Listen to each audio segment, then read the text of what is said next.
rudiment of sound recording. And then from there, the studio was ready.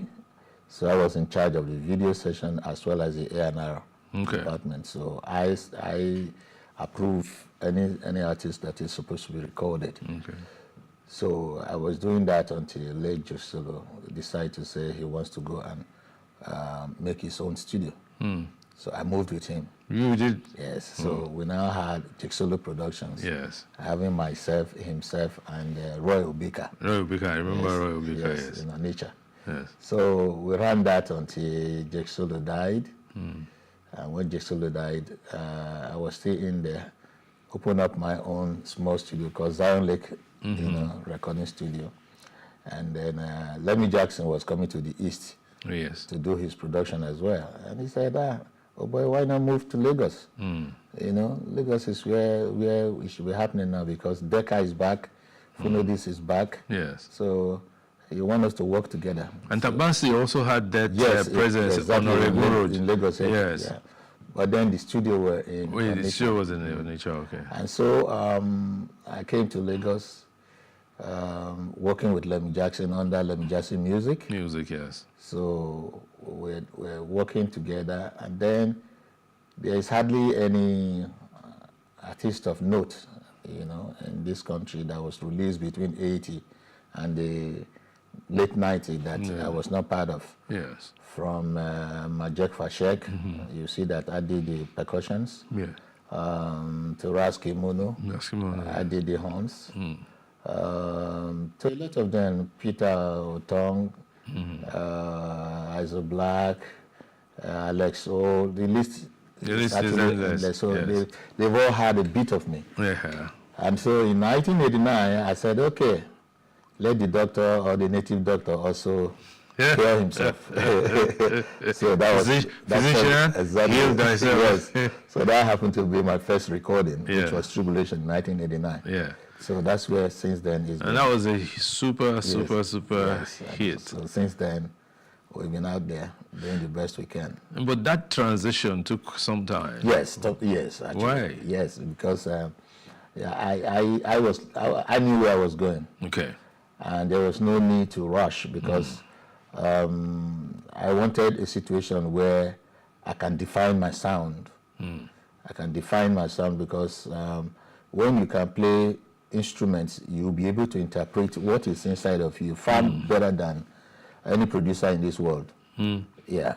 So, but when you cannot, you give an idea to the producer, he is going to also interpret it the best way he thinks. Or get a musician or an instrumentalist who can interpret it. Yeah. But none of them may be able to interpret it exactly what is in your head. Yeah, except the very exceptional session men. People.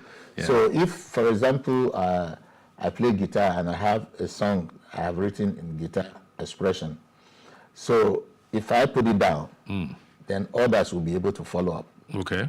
And the direction will remain same. And that is why if you play Majek Fashek, you will see that it's far different from Raski Mono. Yeah, it is. If you play Raski Mono and you play Orisuliki, you see that it's quite different from each other. Yet, it's reggae music. But then, how many instruments do you play? I play almost all. You haven't answered my question. Really? How many do you play? I play the bass guitar. Okay. I play the drum is my major. All right. I play the guitar itself. Yes. I play a little bit of keyboards. The keyboards. I dare the horns sometimes. You dare the horns. I like that. That's some challenging instrument. Yes, very. Yes. Then I play miscellaneous percussions as well. Okay, please explain miscellaneous percussion. Miscellaneous percussion, shekere, kabasa, agogo, shaker, tambourine. These are all spices that make music interesting. So food is nothing without spices. Exactly. Now. And so when you put a song down, so to curry it to a more appetizing sound, the percussionist will have to sit down and say, okay, there's an opening here, I can drop my triangles here. There's an opening here, I can drop my kabasa here. I can drop an ogene here. I can drop side stick here. Right. And so by the time you hear the uniqueness of all these spaces that are available in the song, it becomes fuller. It becomes so interesting and fuller. And so something is sweet in the music, you cannot tell why it is sweet. So it is the combination of all these percussions put together to sweeten the music that you have recorded. Okay, let me recall something you just said. You said a while back now. You said if you had an idea of a sound in your head and you cannot play the the instrument, you can never really have the full expression. Exactly, you can't. Now, how many musicians or performers today are that gifted or that prepared? Very few. Very few. Very few in our own climate. Yes, first and foremost, our few. charity begins at home. But in the civilized climate, before you call yourself a musician, you must be a fantastic instrumentalist. Please, can I disagree with you? Go ahead. We're civilized. Okay. So down there, sometimes you start from as early as age 5 with a beautiful keyboard in your sitting room that your father, your mother will just buy for a birthday for you. Yeah. And so banging on those keyboard at age 5, before you are 11, you're already playing fantastic, keyboard notes. But then, it's not everybody who has that kind of background. What can the industry do? Okay. I think most of our youth too are lazy this time because everybody is in a hurry to be a Davido or a Wizkid because they do not understand why I can sing. I can sing. Give me any beat. Create beat for me now. A flow. And so you think that is what musicianship is all about. No, it's not. They are what we call songs that are inspirationally, written down. So such song will outlive you. Yeah. They are what we call jam songs. As I come into the studio now, I just hear one beat. I say, oh, well, play that beat again. I just flow on it. Those are mechanical songs. They are not real song that is inspired. I can write a song for 3 months. Yeah. One song. I can write a song for 4 months.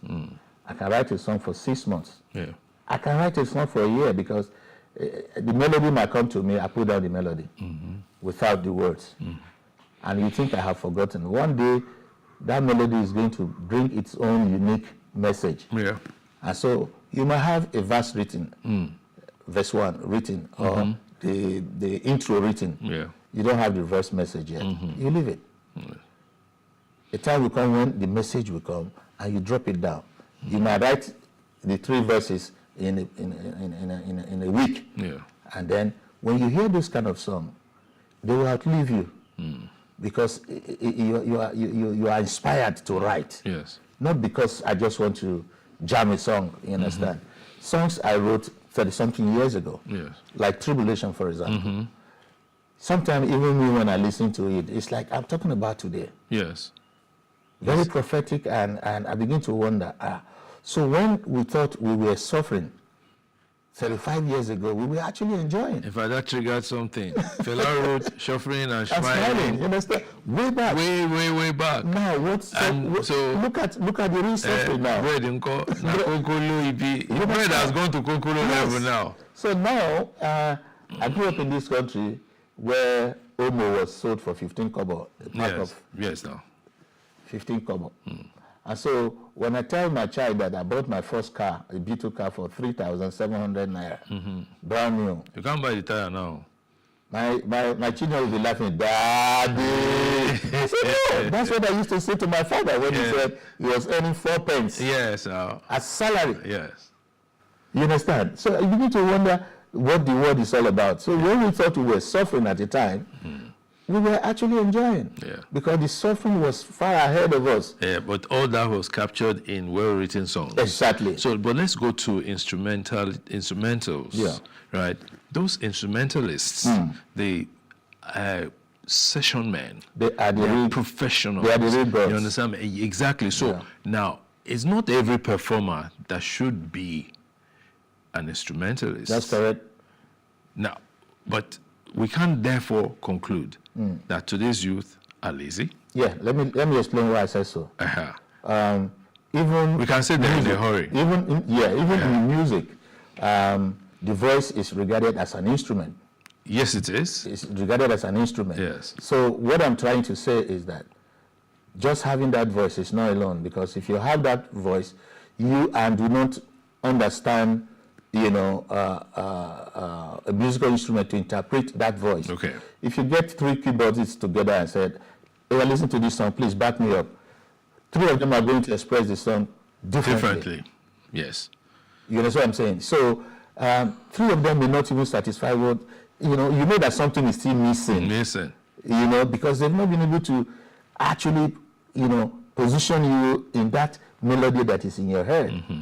You understand? So that's what I try to mean by when you can interpret yourself, through an instrument, you make a lot of job easier for all the other session musicians. It's advantageous for the performer to also know how to play one instrument or the other. Very important. It's advantageous. Very important. Now, in the music industry today in Nigeria, we'll come back to you because you are the real thing, but we'll keep going back and forth between your administration, your administrative efforts, right, and your performers' effort.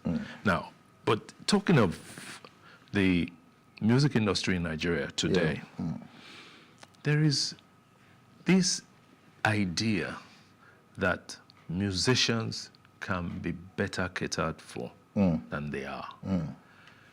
You are currently the chairman or president of chairman of MCSN. That's right. And you had been in the trenches for long. That's correct. We were there. I was one of those. I was one of those who you came to. Look, you have to do this. I am not part of your fight. Face your fight. But both of you are well-known people to me. Right. Therefore, let's go with one. If you are now the approved one, we'll go with you. That's right. Okay, at least we were able to make sure that some money was coming out. However, today, you have won the battle, and the musicians look up to you. The industry depends on you. How are you doing with the issue of royalty for musicians first? The battle is not over. Yeah. I will say that we are one step ahead. Okay. One step ahead, first of all, getting the approval or the endorsement of the regulatory body, which is what we had been fighting for. Our fight was misconstrued by a lot of people. Our fight was simply that let us not have one single one for the entire nation, because Nigeria is too big. And that will provide a choice for people. Assuming I do not like the way my songs were managed, in a particular society, I should have another to fall back to. That was our message. But they felt otherwise. They said, it's got to be one. And we said no. If we are signatories to the Bern, Rome, and Convention and WIPO Convention, then we should behave like the other civilized countries. Because you like that word, civilized. Let's say advanced countries. Advanced country, okay. So you have countries like America, where you have not less than 6 or 8 agencies, doing royalty corrections. Yes. But down here we said we have to fight to have more than one, and we succeeded. That is one step ahead. One step. The other step now is that the users have become so used to using free music over the years that it's difficult for them to bring out money to pay for the music that they use. On a commercial level? On a commercial, yes, on a commercial level, actually. Because when you do want to open a radio station, for example, while you are thinking for money to buy the diesel, or your utilities and other overheads. Yes, so you should also make provision for the music you are going to use, because they are all raw materials for you. Yeah. So the musician cannot be the one who will bear the pains of you using the free music, and then they come asking for their money. I say, do you know what I spend as overhead costs? I paid $1 million for video, for diesel. Salary I have not been able to pay, this one, that, and that. So because of that, I don't have any money to pay for music. But you use the music. Yeah, but so then people have become used to that kind of life, and so it's difficult for them now to actually let go money. Some few are complying, and that's why we said by the time we got the approval, we didn't want to act like somebody who will go mad. We said it would be nice to educate the people, the reason why there's need for them to pay. Yeah. Some will say, okay, the money is too much. We'll come to a formal agreement. This is what we can pay, and we'll accept. But even when you accept, it's still difficult for them to make payment. I am looking forward to a time where we earn our musicians get their checks every quarterly, like it is done in advanced country. Yeah. So what do I give to my musicians when you have refused to pay? And so this is the point at which we are in now.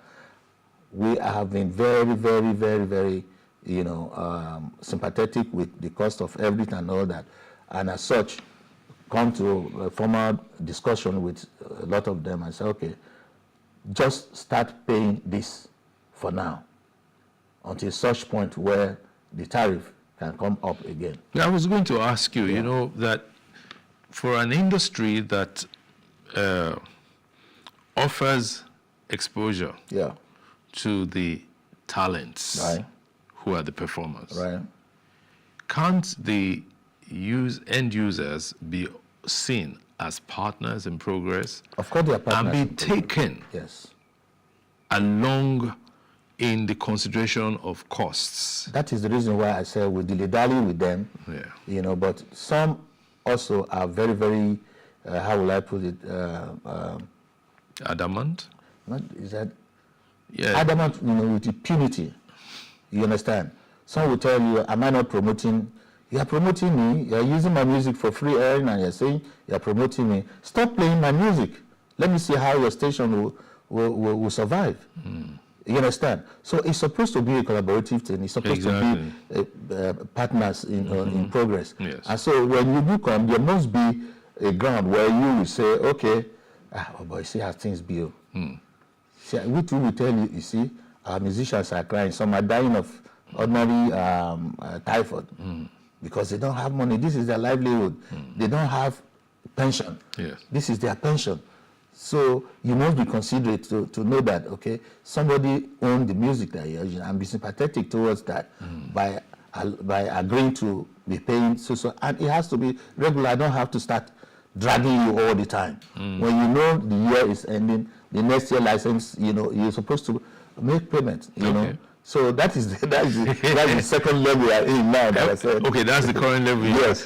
We'll take a break now. You understand? And then we'll come back. Okay. We'll discuss the tariffs. Yes. Right. How do you determine what to charge? Yeah. And the intricacies of applying such tariffs. Please stay tuned. We'll take a short break now.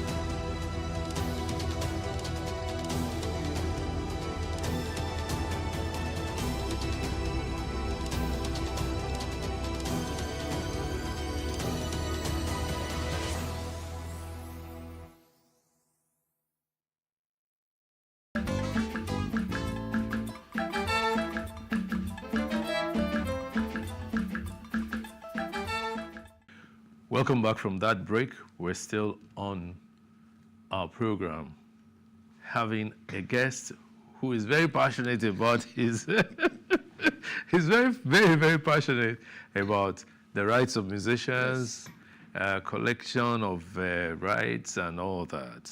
Oritz Wilike is our guest on today on Timeless Conversations. Now, Oritz, we were talking before the break about tariffs. These tariffs, how do you come to define them? Okay, tariffs have standards. And these standards are based on, one, your listening coverage. Okay? How far is your listening? Because these are what they do as research. Yes. Before they send you invoice. They know how wide your coverage is. They also monitor your adverts that you collect, year in, year out. Yes. And so now, when they are applying this, they are the way it is done. I may not be able to do that here now.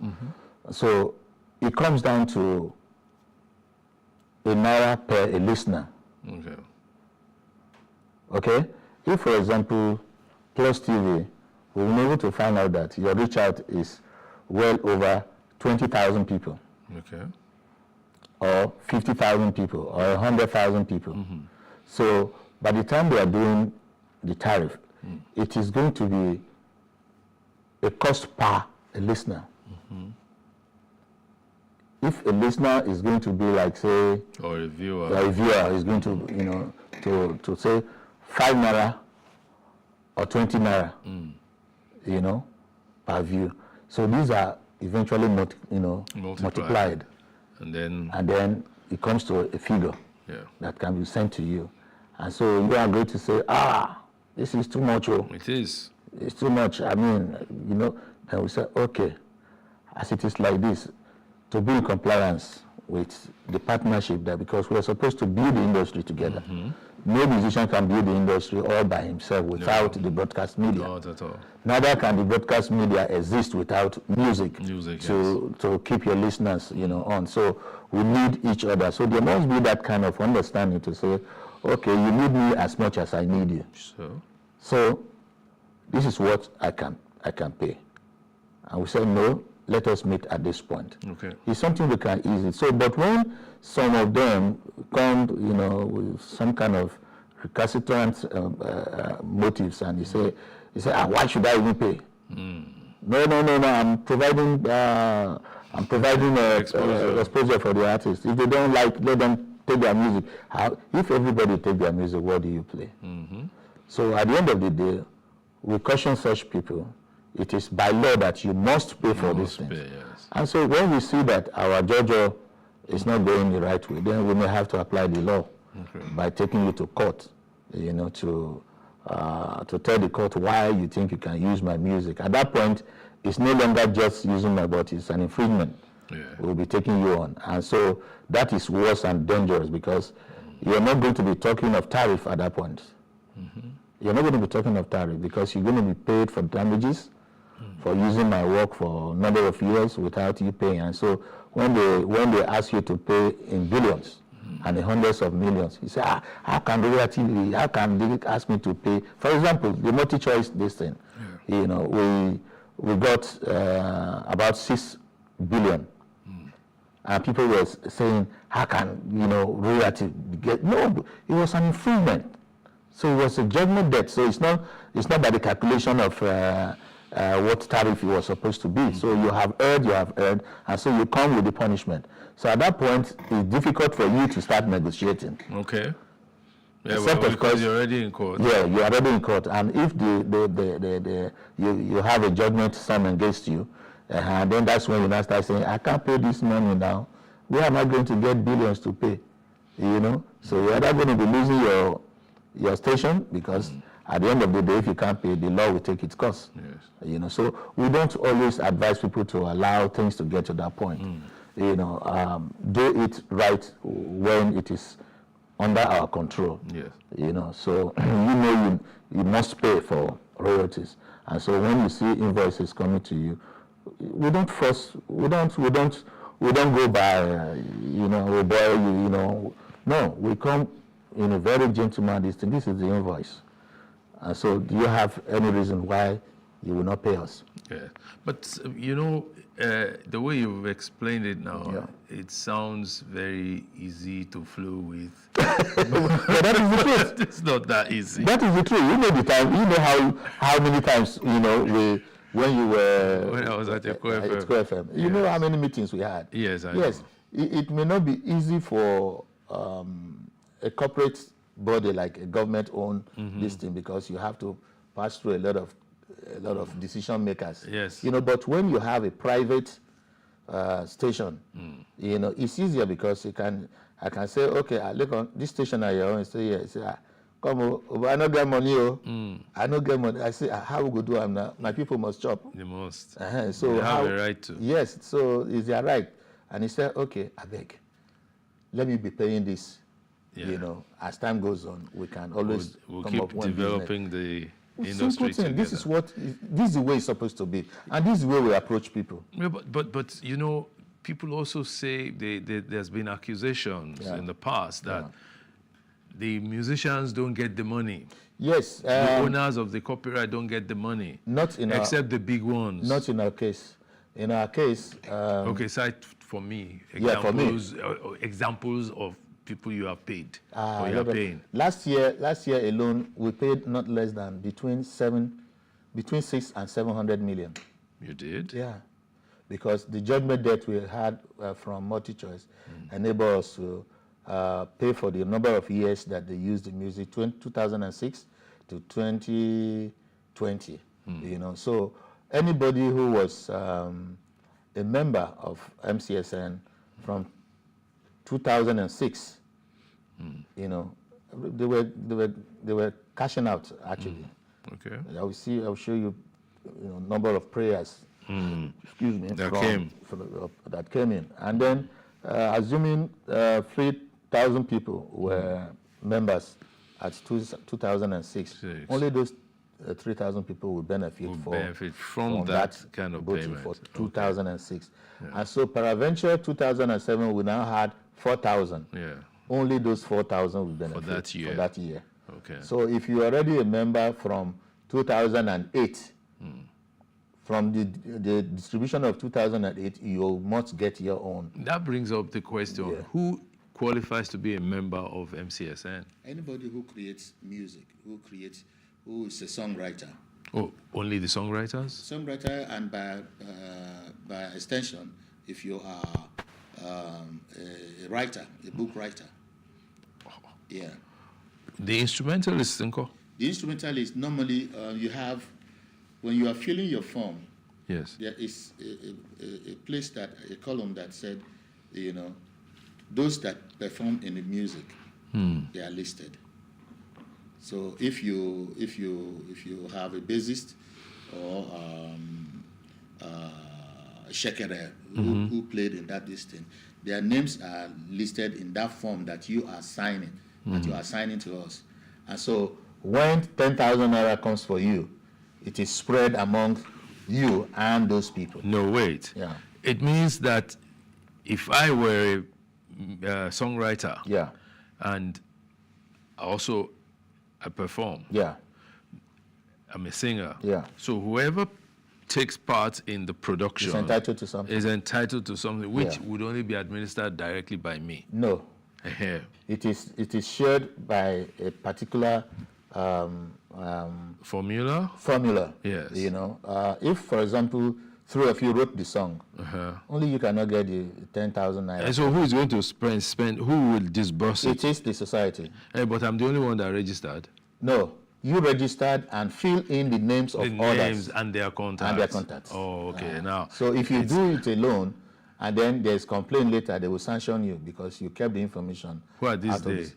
I mean, if those who wrote the song with you, or those who performed with me, and they're able to prove that they performed, or they co-wrote this song with you, and then that artist should be sanctioned, because there's a provision there that you ought to have filled those who sang with you, who wrote with you. Okay, now you said something about books. Yeah. MCSN handles copyright for books. Alliance, yes. Really? How? Yeah. For example, there are books that have been turned to movie. Okay. And so when it's now a movie, music is involved. So they are like Siamese twins. Oh yeah. So we have the movie industry on the board of MCSN, for example. Oh, good. So in Nollywood, we have the Directors Guild. All of the guilds. They're represented. Represented at the board of MCSN. So if you are a music score, who writes for films and only, you also have representation in. But not necessarily from the sale of the movie. No, not from the sale, but from performance of the movie. They might be on DSTV, for example, shown all over the hotels in Nigeria for commercial values. So you are entitled to something. Now it's getting very interesting. It is. There are people professionals who do voiceovers. I do voiceovers. Yeah. Now, are they entitled to anything They are entitled. administered by MCSN? If you, as a voiceover artist, Yes. register with MCSN, I can assure you will get something. No. Yes. No. Yes. I say no. Yes. It's not happening yet now. It's happening. We have some voiceover, members. So for as many times as they play back that jingle. There was a jingle that was played. Should I be saying this? Okay, that was played in a particular station, and this guy did this jingle like 10 years ago. 10 years ago, they've been using that jingle for over 10 years, and then the guy said, "This jingle, you don't tell me I do this thing now. They are still using it. They ought to pay me some more money because they didn't tell me you're going to use for this X number of years." No, he didn't sign anything. Yeah, he didn't sign anything. Yes. But they took him to court. They took the station to court. And they got judgment against the station. That's MCSN took the station to court. No, the guy. The guy took the station to court and got, because when I did the jingle for you, you understand, and you didn't pay me outright, okay, to say, okay, this jingle, I'm buying it off from you, so that the copyright in that work will now reside in you that bought it, outright. So I cannot come back to you tomorrow to ask you for any fee. But if you pay me money, I go to the studio. Yeah. I did a jingle for you. Yes. You have just paid me for the voiceover. The voiceover and the production of that jingle. Okay. You have not paid me for the copyright of the works itself. Yeah. But not many people know this. Yeah, a lot of people don't know, but that is why we educate a lot of people that come to our seminars sometimes, you understand? So we have a lot of work to do. Because there's residual copyright. Yes. In every performance. Yes, in every performance. So if, for example, I know that Station Latham needs my service as a jingle producer. Yeah. I will do 4 or 5 jingles, say of what length, duration, we'll do everything, and I'll bring them to your table. You say, oh boy, how much shall I go pay for this thing? I say, let's say this thing, just give us 5M. That 5M only cover the production. Except I give you an indemnity. Indemnity. Yes, you have to. So you will now say, what am I paying 5 million for? Yes. Should I, as well have the right to these jingles? So if you want to have the right, then give me 10 million. You say, no, I can't do that, but I want to buy it outright. Yes. We'll square up at 6 million. I'm going to give you 3 million now. And in so and so time, I'll give you the balance of 3 million. I can't come back to you. Over a period of time, I'll pay that. Because already there's an agreement that clearly states so.